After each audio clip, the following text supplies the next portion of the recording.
Eu convidaria você a abrir a sua Bíblia no livro de Apocalipse. Deus nos deu uma palavra no retiro e nós queremos trazer essa palavra com um pouco mais de clareza. Apocalipse, capítulo de número 3.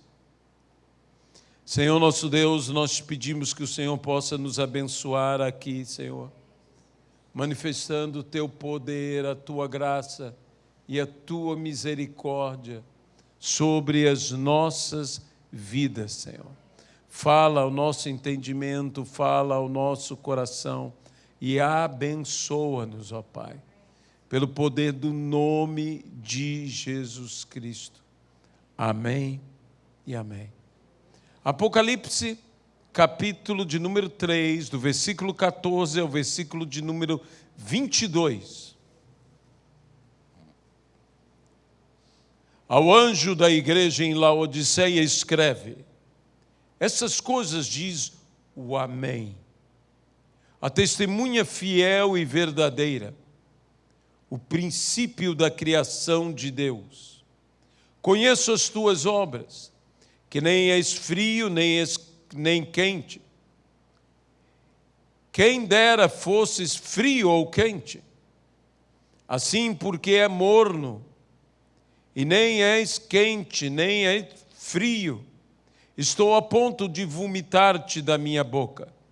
Pois dizes: eu sou rico e abastado, e não preciso de coisa alguma. Nem sabes que tu és infeliz, sim, miserável, pobre, cego e nu.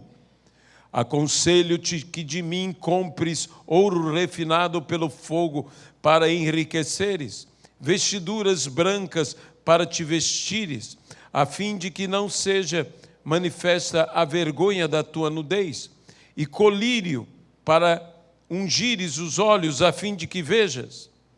Eu repreendo e disciplino quantos amo. Sê, pois, zeloso, arrepende-te, pois que estou à porta e bato. Se alguém ouvir a minha voz, abrir a porta, entrarei em sua casa, cearei com ele e ele comigo. Ao vencedor dar-lhe-ei sentar-se comigo no meu trono, assim como também eu venci e me sentei com o Pai no seu trono. Quem tem ouvidos, ouça o que o Espírito diz às igrejas. Amém. O grande pregador, David Jeremiah, ele fala sobre Laodiceia, uma igreja nauseante. Uma igreja que produz náuseas. Náuseas em ninguém mais e ninguém menos do que no próprio Senhor, que ama a igreja. E porque ama a igreja, diz: eu repreendo aqueles que amo. Mas não deixa de ser essa igreja nauseante. Essa igreja que produz uma reação do próprio Senhor. Estou a ponto de. Ainda há tempo de arrepender-se, ainda há tempo para que a igreja se torne não nauseante mais, mas que ela possa passar pelo Senhor, estar no Senhor e não sair do Senhor. A igreja de Laodiceia, apontada por muitos estudiosos de escatologia como a igreja dos últimos dias, apontados por muitos pregadores e estudiosos das Sagradas Escrituras em nossos dias como a igreja dos nossos dias. Então, talvez uma das igrejas mais importantes que deveríamos estar estudando e que pudéssemos nos posicionar diante da realidade da igreja é a igreja de Laodiceia. A igreja que David Wilkerson, falando sobre esse texto, diz que vive uma mentira, um engano fatal.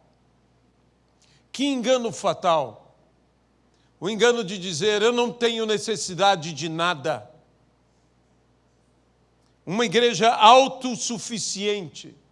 Uma igreja que não depende mais do Senhor. A pior coisa que pode acontecer na minha vida, na tua vida, a pior coisa que pode acontecer em um ministério é não dependermos de Deus. Nós dependemos de Deus. A nos levantar, a nos deitar, a dormir, dependemos do Senhor. Estamos em total, em completa dependência do Senhor. Jesus disse, sem mim, nada podeis fazer. Sem mim, nada podeis fazer. Mas Ele também nos diz através das Escrituras, e assim nos fala o Espírito de Deus, inspirando as Sagradas Escrituras, dizendo, tudo podemos naquele que nos fortalece. Precisamos do Senhor. É necessário mudar, é necessário transformação, é necessário verdadeira mudança. É necessário que atendamos o conselho de Deus. Aconselho. Eu repreendo aqueles que amo. A repreensão de Deus se manifesta de duas formas. A primeira forma, um alerta, uma repreensão em si. Uma outra versão deste texto é que eu disciplino aqueles que amo.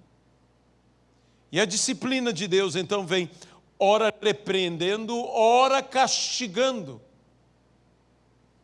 Aqueles que atendem à repreensão, atendem a palavra, atendem a voz do Senhor, aqueles que se arrependem, não necessitam de castigo, mas quando o Senhor vê que não atendemos ao seu conselho, a sua disciplina se manifesta em forma de castigo.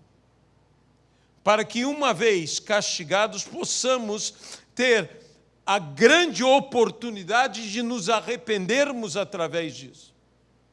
E nos arrependendo através disso, sermos abençoados, porque o propósito de Deus não é nos castigar. O propósito de Deus é nos abençoar.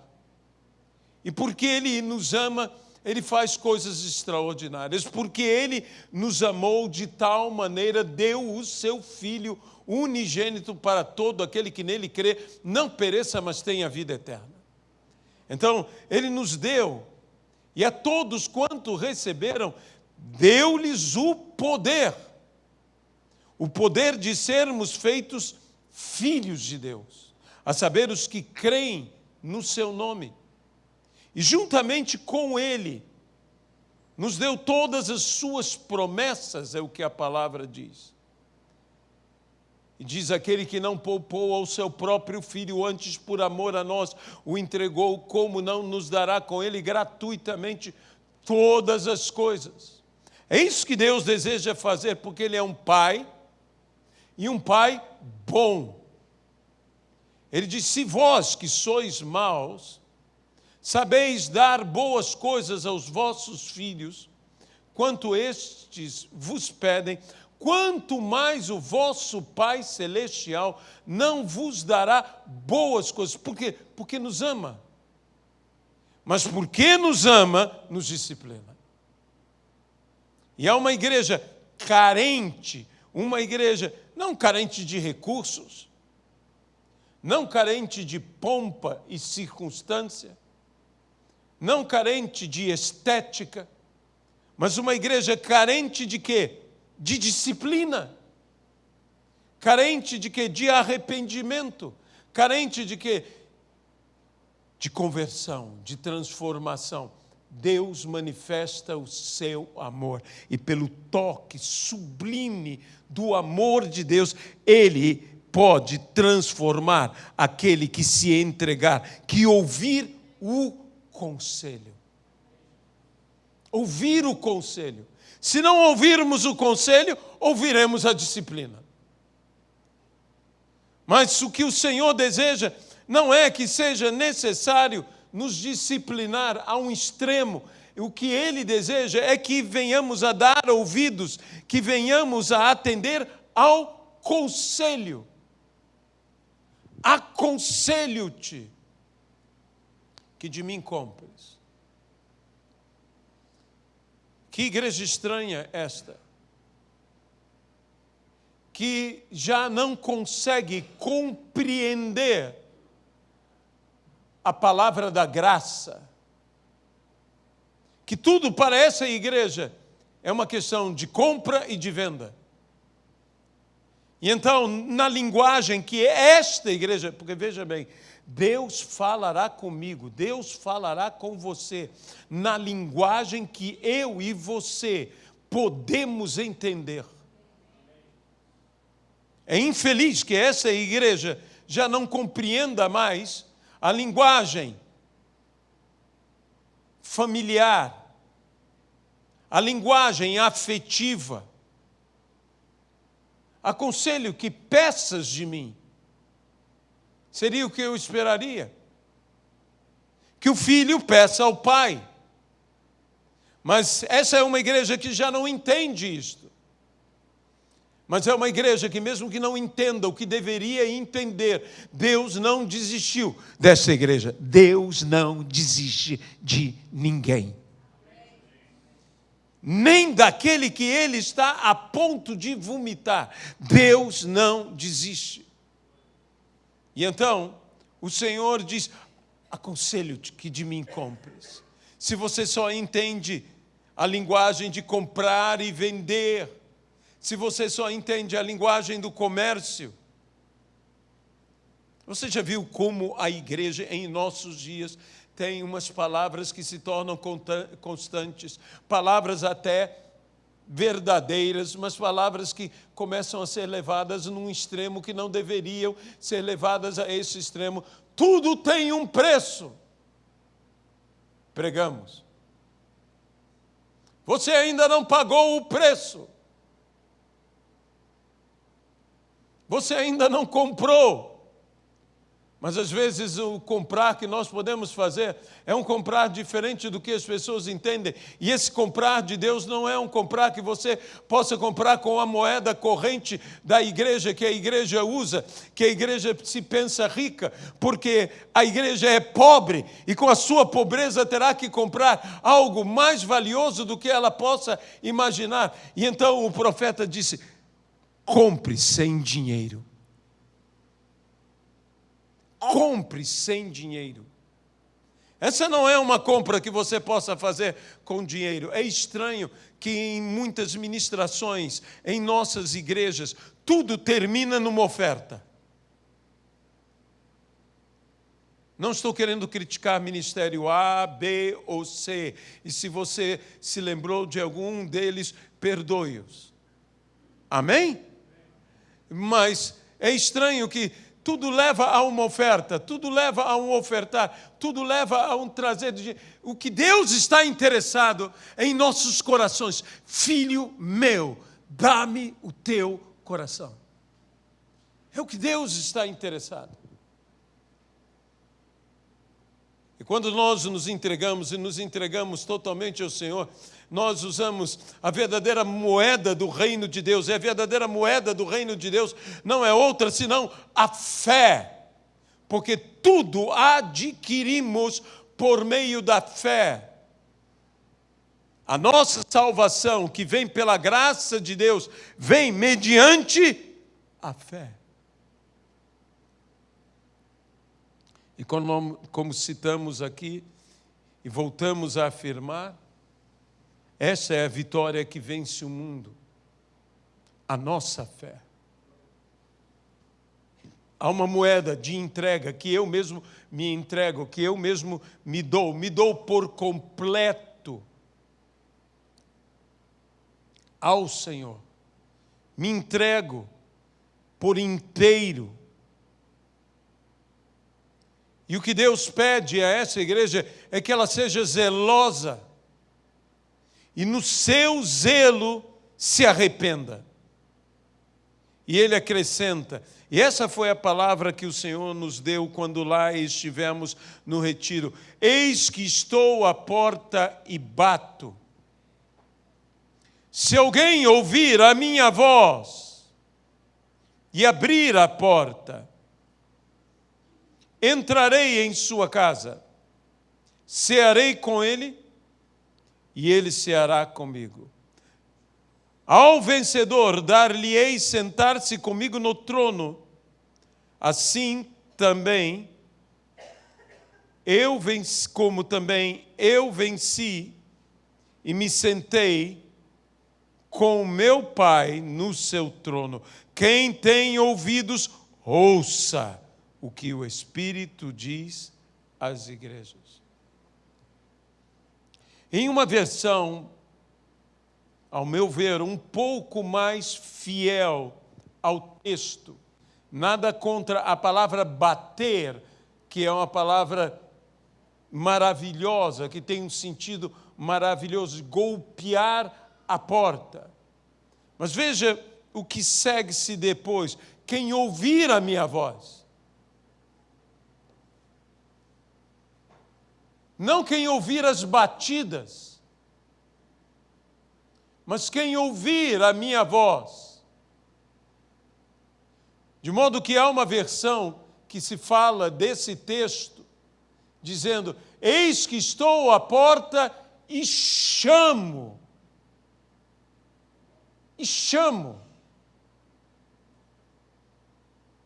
Deus golpeia com sua palavra em nossas vidas. Golpeia, ele bate a porta, amém? Ele bate a porta, mas na realidade, ele não está batendo com suas mãos, ele está batendo com sua voz, ele está literalmente chamando. Existe um hino antigo que diz que eu ouço dos céus a voz daquele que me chama pelo meu próprio nome. Você está sendo chamado. Eu estou sendo chamado. Nós estamos sendo chamados. Mas aqui diz: se alguém ouvir a minha voz e abrir a porta, eu entrarei. Eu me atrevo a dizer que eu praticamente escutei Deus falar comigo, Deus impressionar tanto o meu espírito sobre esta realidade de um Senhor fora do lugar que deveria estar. Ele à porta da igreja, uma igreja que não tem mais espaço para aquele que é o amado, para aquele que é o primeiro, para aquele que é o Senhor, o cabeça da igreja. Uma igreja, aí direi eu, sem cabeça, porque botou a sua cabeça aonde a cabeça não deveria estar, botou a sua cabeça para fora da igreja. E então, este Senhor quer retornar à intimidade, ao interior da igreja. E então ele está à porta da mesma igreja, dizendo: se alguém ouvir a minha voz. Não é se o anjo da igreja ouvir a minha voz, mas se alguém ouvir a minha voz. Qualquer um ouvir a minha voz. Se o mais simples, se o mais simplório de qualquer um que esteja dentro desta igreja ouvir a minha voz e abrir a porta, eu entrarei. Eu entrarei. Aqueles que ouvem a voz do Senhor, e não somente ouvem, mas reagem ao que a voz do Senhor está lhes dizendo. A voz do Senhor chama alguém,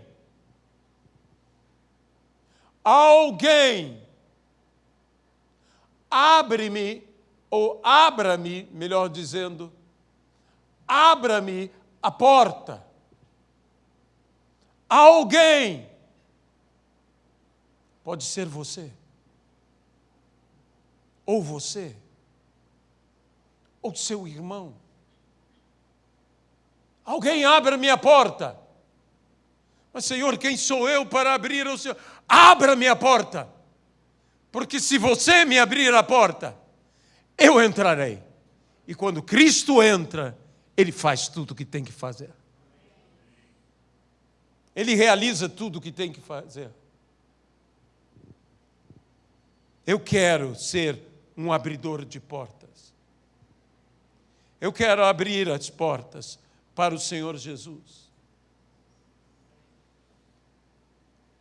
Lá o Senhor nos deu uma palavra dizendo sobre portas que necessitam ser abertas. Portas na vida dos homens, na vida das pessoas. Esse é o evangelismo. Essa é a ministração pessoal.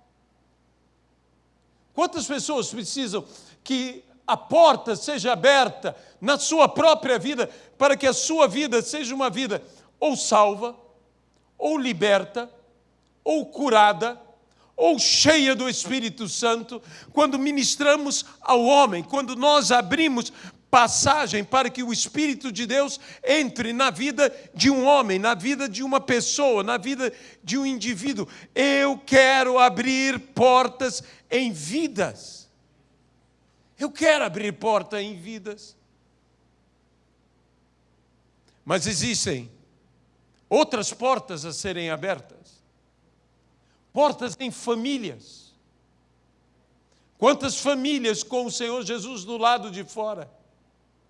Quantas famílias sofrendo angústia, dor, sofrimento, lágrimas, revoltas, brigas. E nós poderíamos dizer tantas outras situações. Jesus não entra e não há condições do Senhor entrar. Por quê? Porque ninguém lhe abre a porta. Ninguém abre a porta. Às vezes nós falamos, mas que necessidade o Senhor tem que eu lhe abra a porta? Estando Jesus diante do túmulo de Lázaro, o que Jesus disse? Correi a pedra. Antes de dar ordem a Lázaro que ressuscitasse, antes do Senhor Jesus fazer o que só Ele poderia fazer, Jesus disse, correi a pedra. E então Ele ordena, Lázaro, vem para fora. Lázaro, vem para fora. E Jesus agora ordena aos homens que os homens façam outra coisa, desatai a Lázaro. Ora, Jesus não poderia ter corrido a pedra, Jesus não poderia ter desatado a Lázaro, mas Jesus disse coisas aos homens para que os homens fizessem aos homens. E há coisas que nós temos que fazer aos homens, para que Deus faça o que nós não podemos fazer aos homens. Nós podemos correr a pedra, nós podemos desatar Lázaro, mas nós não podemos ressuscitar Lázaro. Mas aquele que pode ressuscitar Lázaro, levantará Lázaro dentre os mortos. Se nós corrermos a pedra, se depois de corrermos a pedra, nós desatarmos Lázaro, para darmos liberdade a Lázaro, há coisas que nós temos que fazer. Eu quero abrir portas para que o Senhor entre em famílias, para que o Senhor entre em casas, para que o Senhor entre em lares, para que as casas sejam edificadas, para que as pessoas sejam edificadas, sejam abençoadas. Eu quero isto. Eu quero pedir Que o Senhor opere em cada vida, opere em cada pessoa, que o Senhor realize a obra que só o Senhor pode realizar, porque há um nível de mudança que eu não posso fazer, que você não pode fazer. Que um pai, por mais que ame seu filho, que uma mãe, que ame sua casa, não pode fazer. Que um cônjuge, por mais que ame o seu cônjuge, não pode fazer. Que um amigo, por mais que ame seu amigo, não pode fazer. Há uma obra que só o Senhor tem que fazer. E nós o que fazemos? Abrimos a porta para que o Senhor opere. E quando fazemos isso, reedificamos vidas, reedificamos famílias, reedificamos pessoas. Eu quero abrir portas para o Senhor. Portas como a porta para a igreja. Aí é o avivamento. Nós oramos tanto por avivamento, nós pedimos tanto por avivamento, nós clamamos tanto por avivamento, e vez ou outra o Senhor levanta umas pessoas que nós damos um título para elas que nem mesmo existe, porque nos impacta tanto que nós os chamamos de avivalistas. Porque eles avivam, reavivam a igreja. Eles trazem novamente um fluir contínuo de vida dentro das igrejas, mas as igrejas estão trancadas, as igrejas estão fechadas. Alguém precisa abrir a porta da igreja para que o Senhor entre. Diz, mas eu não sou autoridade, eu não sou ninguém. Você não precisa ser ninguém. Você só precisa ouvir. Se alguém. Deixe-me traduzir isso num português bem claro. Qualquer um que seja. Qualquer um que seja. Senhor, eu não sou um estudioso, eu não sou um erudito, eu não sou... Deus não está à procura disso, Deus está procurando alguém que ouça. Que apenas ouça. Se alguém ouvir e me abrir a porta, eu entrarei. O avivamento. Por último, as nações. Abrir portas a nações. Cidades, estados, territórios, nações. Nações. Nações sendo tocadas. O Senhor deseja entrar em nações. Você já ouviu falar de nações que são fechadas ao Evangelho? Estão trancadas. Ah, se alguém ouvir a minha voz e abrir-me a porta, eu entrarei. Nós devemos ser os abridores de porta, discipulando nações. Tem muita coisa na nossa nação, por mais que a nossa nação seja uma nação que dê abertura ao Evangelho, tem muita coisa que é um fechamento.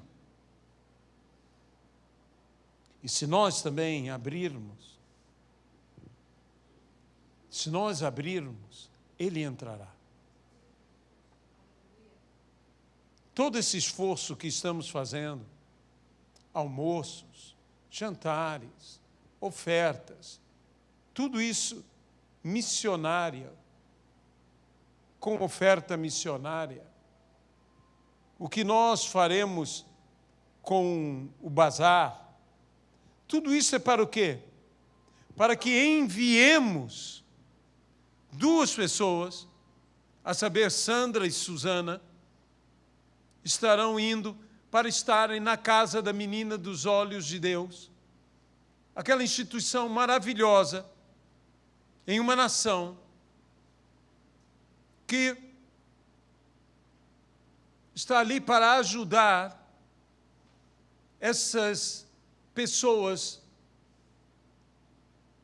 desfavorecidas, desprotegidas, injustiçadas. A maior parte dessas meninas vive ou uma vida escrava, sim, escravidão, em próprio século XXI. Escravidão, são vendidas como escravas. E, não raramente, abusadas sexualmente. Crianças. E glória a Deus por essas pessoas que são abridores de portas, que foram naquelas nações, missionários, que cuidam dessas crianças, eles abriram a porta. E então essas crianças foram recebidas, essas crianças estão sendo assistidas, essas crianças estão sendo cuidadas, um futuro diferente está sendo dado a essas crianças. Elas têm agora a capacidade de sonhar com um amanhã melhor, com um amanhã maravilhoso. Por quê? Porque alguém está abrindo uma porta. E porque a porta foi aberta, o Senhor Jesus entrou. E o Senhor Jesus entrou naquela nação. O Senhor Jesus entrou no Camboja, o Senhor Jesus entrou na Tailândia, o Senhor Jesus entrará aonde lhe for aberta uma porta. E nós temos que nos tornar abridores de porta. O que acontece quando nós abrimos porta? Deus nos estende tronos.